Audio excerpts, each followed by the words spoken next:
Hello, everyone, and welcome back to the Chitheads podcast.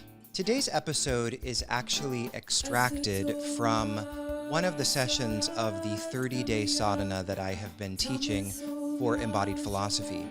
In this 30-day sadhana, we are exploring a particular text called the Matsyendrasaṃhitā, which is an early text associated with Hatha Yoga that also has a very interesting practice associated with the chakras and the yoginis that are associated with them.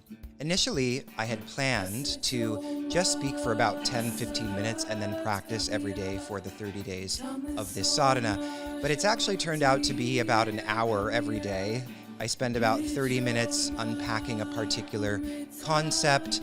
I explore some philosophical material that helps to contextualize the text historically and philosophically and to explore some of the worldview associated with the text. And we also, of course, explore various translations of different passages from the text itself. One of the core concepts that will perhaps be familiar to many of you listeners is this concept of bhāva, this Sanskrit word bhāva. This concept of bhāva is connected to a theory of imagination that helps us to make sense of and contextualize the practices of visualization that are illustrated throughout the text. So on one particular day, I explored this concept of bhāva, from which we get familiar words like bhavana, and so I thought I'd share it with you. Before we transition into it, a couple reminders. We do have a new YouTube channel, so if you're listening to this as audio and you want to follow us on YouTube, just go ahead and head to YouTube and search for Chitheads, and it should come up. And if you're a fan of the podcast and you've been listening for some time, or you're new and you feel like supporting us, you can offer a one-time donation at buymeacoffee.com/chitheads. That's buymeacoffee.com/chitheads. You can leave a donation for as little as $5. And if you do, I will mention your name on a future episode of the Chitheads podcast. It really does go a long way to supporting this work, and so I greatly appreciate it. Lastly, please consider leaving us a positive review on iTunes. They really do make an impact in getting this podcast out to those who've not discovered it yet. And so if you enjoy the podcast, please do consider leaving us a review on iTunes. So without any further ado, let's go ahead and get right into the episode. Thanks for listening.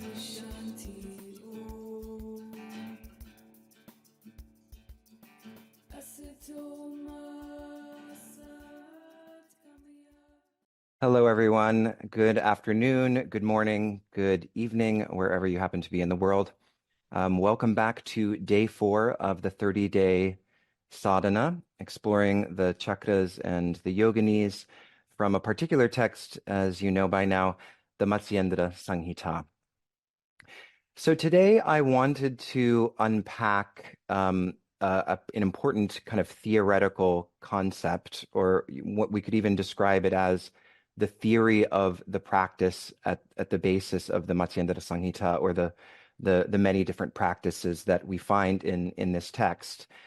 There is as I had mentioned, I think in one of the earlier sessions, there's this theory of imagination that is really central not only to this text, but also to really the entire tantric tradition and yoga tradition. And it's when we really engage with it, it's quite a radical idea and really pushes back quite a bit against kind of our cultural presuppositions about, what the role of the imagination is and how it plays into reality itself and the creation, the radical creativity of our lives. So this term, which you're probably very familiar with if you are not new to the yoga tradition, is this term bhāva, this Sanskrit word bhāva. Now, bhāva actually has a lot of different meanings. It means being, becoming. It has this sense of a state of things. You might have, if you're familiar with the Vaishnava tradition or the Bhakti tradition, you often hear people say, I'm in the bhav, right? I'm in the mood, in other words. So bhava, this word of mood or kind of disposition, it means a state of being, but also a state of becoming. And we find it in words like bhavana, which maybe some of you are familiar with. This term means, well, it's often translated, in my view, somewhat problematically as meditation, because of course, what do we mean by meditation here? But bhavana is really better translated, particularly in the context of many facets of the tantric tradition, as creative contemplation, or Kiss defines it as empathic imagination. And so, what does this have to do with our practices, right? This is just a bit from one of the articles by this very celebrated scholar, Alexis Sanderson. Perhaps some of you have heard of him. And I think he captures really beautifully here what kind of what bhavana is really all about, or this term bhava and its role and meaning in the context of tantric practice. The thinking which the theorists of the Siddhanta, right? Siddhanta, the Shaiva Siddhanta, is sort of the earliest form of Shaivism, or at least, the most organized form of Shaivism, because we could say there was proto-Shaivism all the way back to the Vedas in the form of Rudra. But the Shaiva Siddhanta is kind of the dualistic Shaiva tradition that was the precursor to the more esoteric and non-dual traditions that were oriented around the goddess.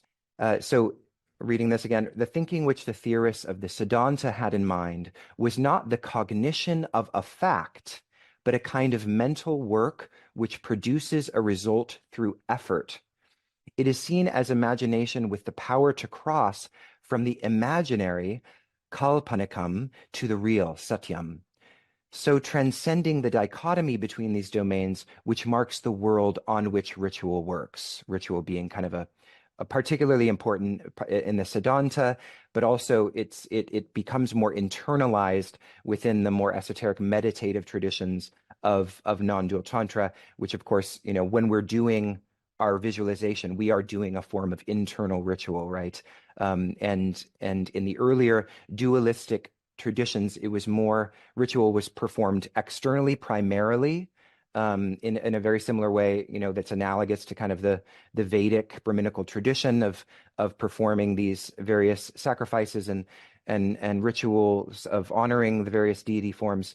But it's not that the non-dual esoteric practitioners didn't participate in external rituals. It's just that they would have also been performing these internal rituals through meditation, and from the perspective of their philosophy and cosmology, this was actually a more important part of it. And in some sense, the external ritual was sort of, in some sense, superfluous, even though they might perform it almost at a cultural level, right? It was sort of necessary to stay rooted in the cultural milieu, at least according to the Tantrikas. Anyway, that's another topic. So getting back to this, it is certainly the case that the effect, namely Shivaness, is made present in the mind of the ritual agent. But this is not because his ritual has become cognition of a fact, in this instance recognition of self, but rather because it is the nature of tantric ritual to realize in this way what is desired and not yet existent. So this is really fascinating, and I think, when we really kind of wrestle with it a little bit, it implies something quite radical, which is that, when we are performing bhava and we're performing ritual, it is not that we are even necessarily relating to a pre-existing entity. Is that through the power of our imagination, which is this divine faculty that we have that was, given offered by the fabric of reality itself, which is our true nature, that this power of imagination actually has the capacity to bring into being the deity as, in identification with ourselves. So, if, for example, we are skeptical about, well, is this a real quality? Is this a real thing?